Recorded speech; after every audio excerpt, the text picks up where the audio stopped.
Temos livro? Sim. Já que estamos falando de livros? Estamos falando de livros. Olha aqui o tamanho dessa glória. Grito. Liu Xun. Luxum. Tradução e estudos críticos de Giorgio Sinedino, com ilustrações de Feng Zikai, editora 34. Bom, então vamos lá. Você já ouviu falar de Luxum? Não. Luxum foi, digamos, o grande autor da China contemporânea, o que botou a nova cultura chinesa no mapa. Pós-Mao. Não, eu vou te dizer o ano em que ele nasceu e o ano em que ele morreu. E você vai ver que ele viveu num período ainda mais interessante do que o nosso. Ele nasceu em 1898, não, desculpa, em 1881 e morreu em 1936. 1936. Então você vê que esse homem passou por maus bocados lá. Mas até a época do Luxum, a escrita chinesa era uma escrita dos mandarins.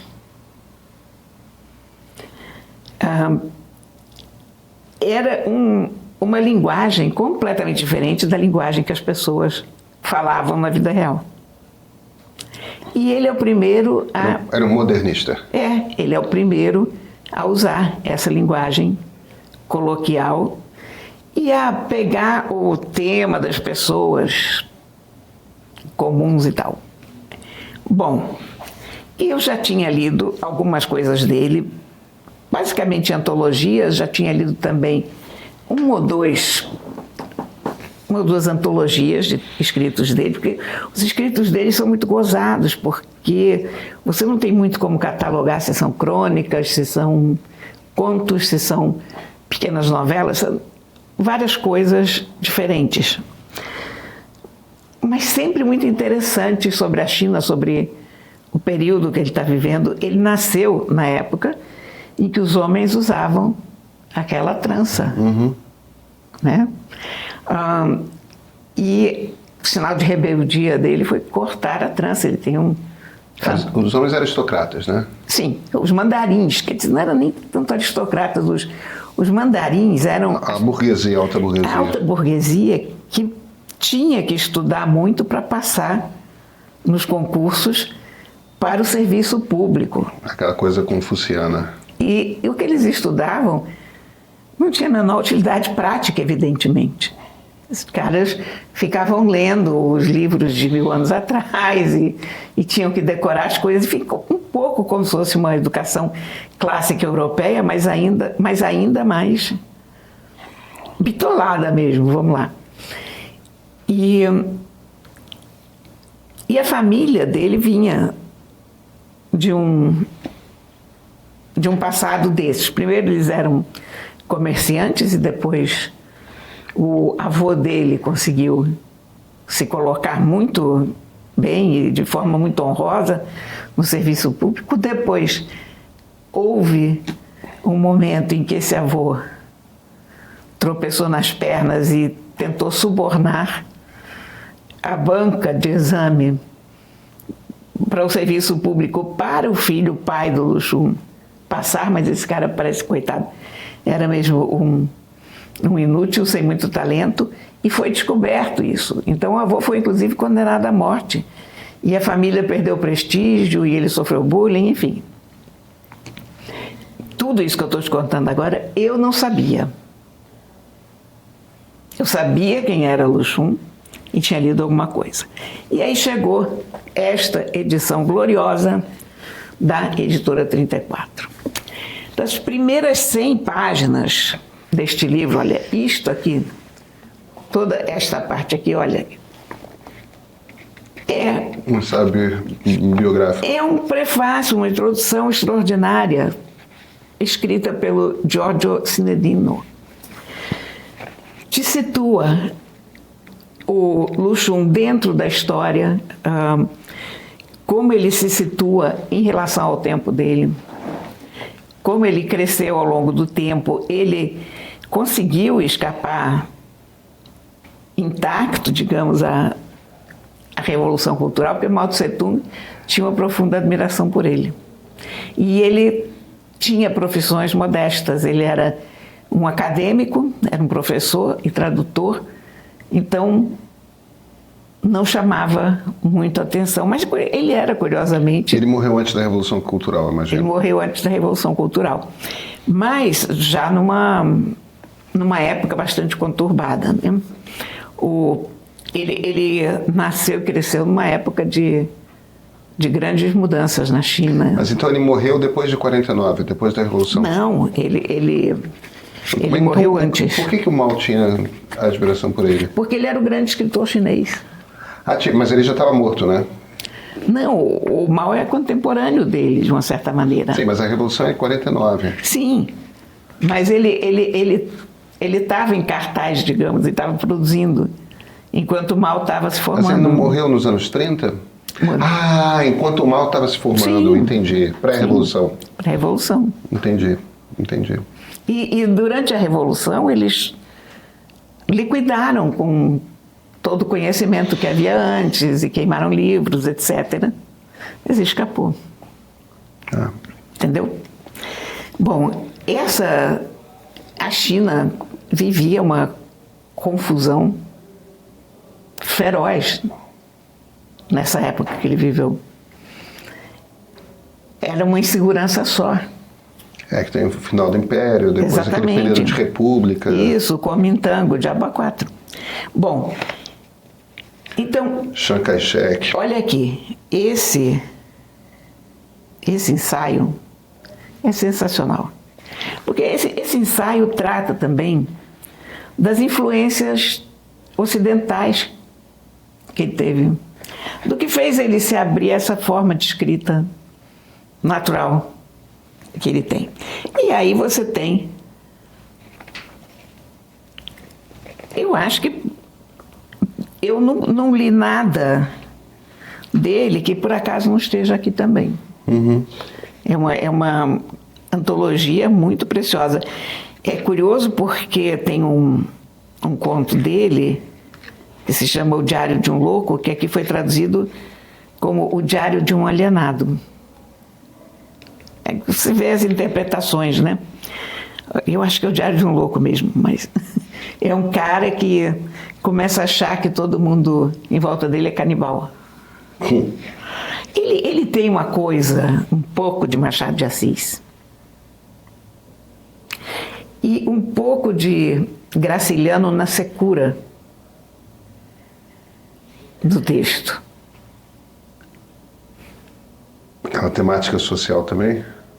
Menos a temática social, mas Uma mistura de Machado com Graciliano, quer dizer, uma acidez machadiana. Exato, ele tem um... Uma secura... Ele tem um senso de humor, ele tem uma visão crítica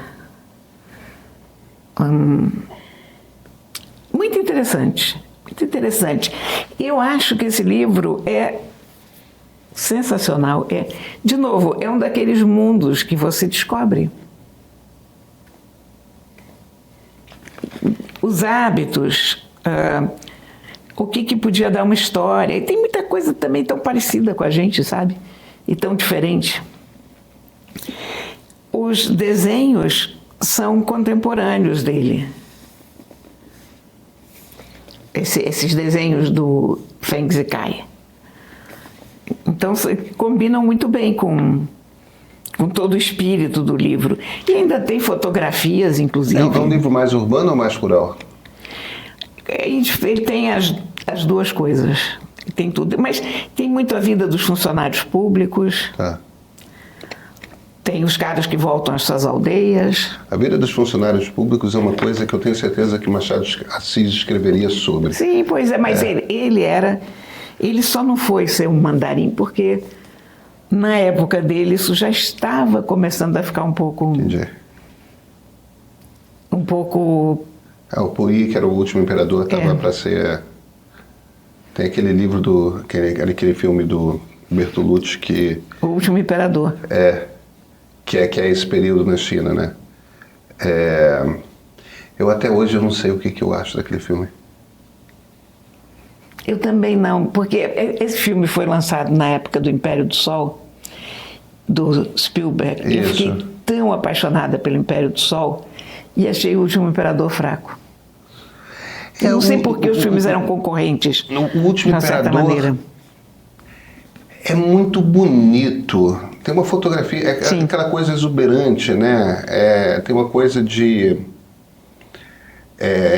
que eu acho que em tempos contemporâneos... É uma coisa que na época era só o Bertolucci e o Scorsese que faziam aquele tipo de filme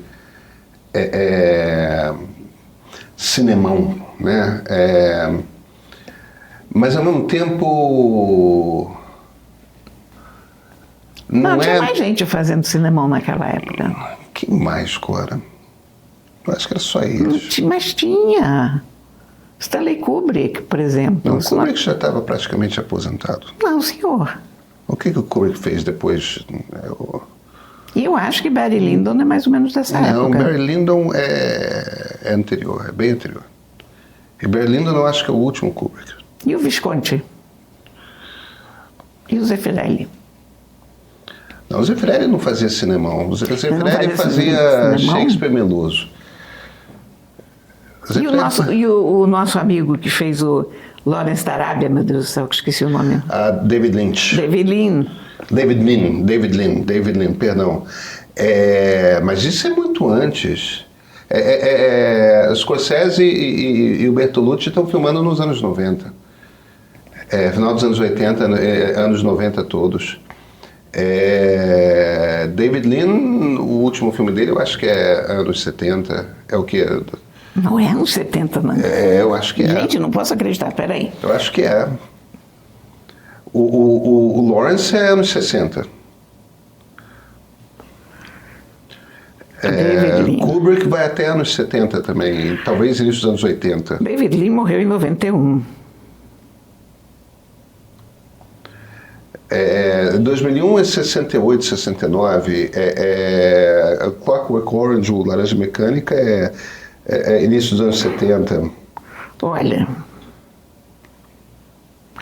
você tem razão. A Filha de Ryan é dos anos 70, A Passage to India é maravilhoso em 84, vai.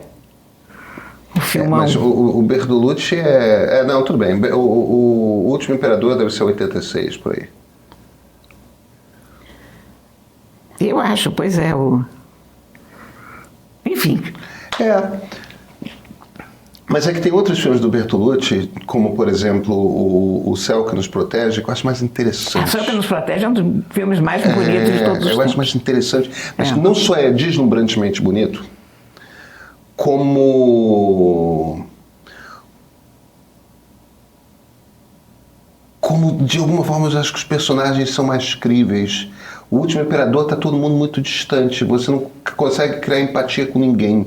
Mas a Kitty, né, é a personagem da Deborah Winger.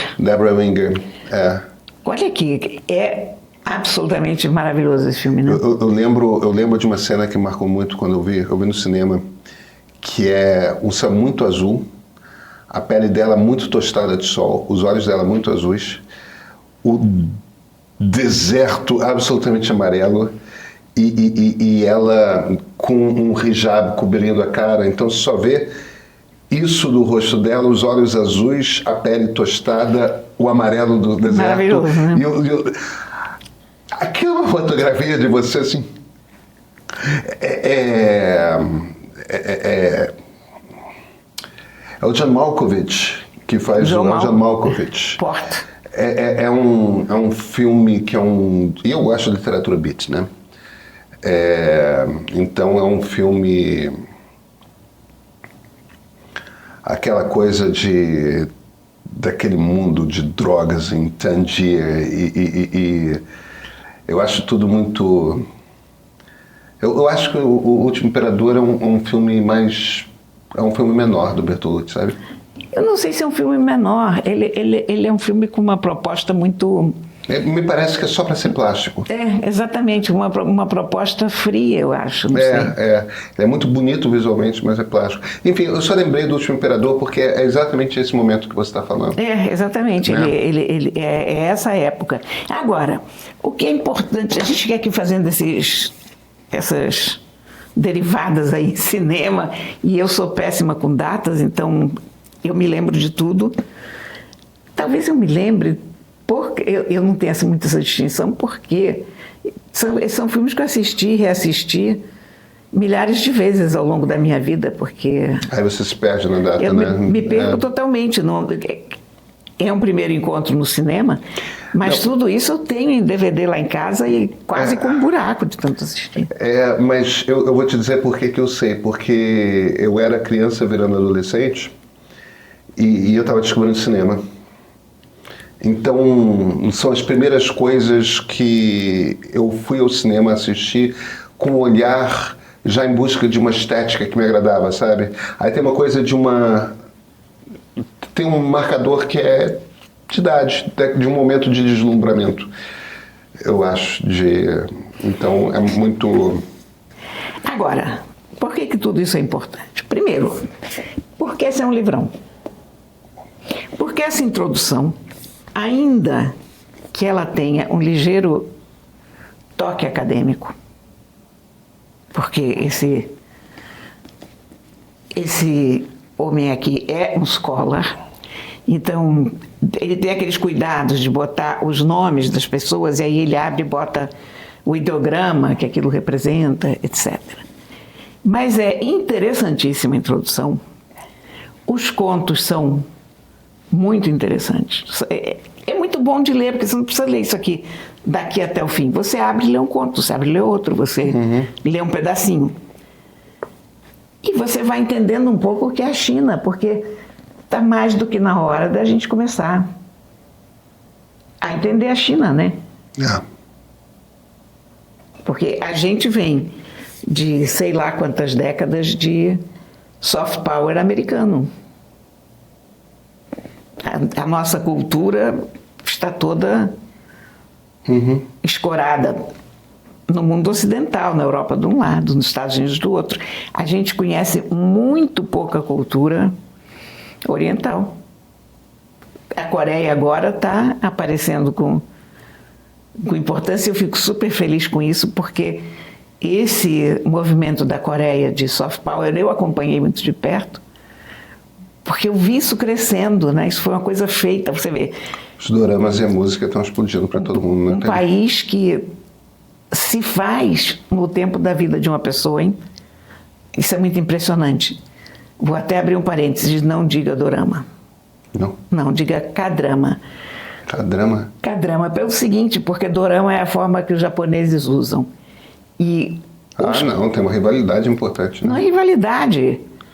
Os japoneses acabaram com os coreanos, eles têm um ressentimento. Mulheres, né? É uma coisa eles têm um ressentimento inteiramente justificado, os japoneses. Então, eles se sentem muito agredidos quando você se refere à arte deles com a palavra que os japoneses usam. Não, perdão, nunca mais cometeria esse erro. Então, pronto, K-drama. Eu usava também, parei de usar, porque quando um coreano me explicou isso, eu digo, você tem toda razão. Toda razão. K-drama, pois. A Índia tem filmes, Bollywood está começando a ser conhecido e tal, mas a gente sabe pouco de China. É verdade. Tem pouca coisa traduzida. Tem alguns filmes muito bons que já chegaram aqui. O Tigre e o Dragão fez história, né? Foi um dos primeiros a fazer um grande sucesso, mas eles têm um cinema muito bom. E literatura ótima também. Então, vamos começar a conhecer a China, a entender ótimo desafio. De onde vem esse país ótimo desafio. E qual é a proposta. Ótimo desafio. Tá posto. É isso.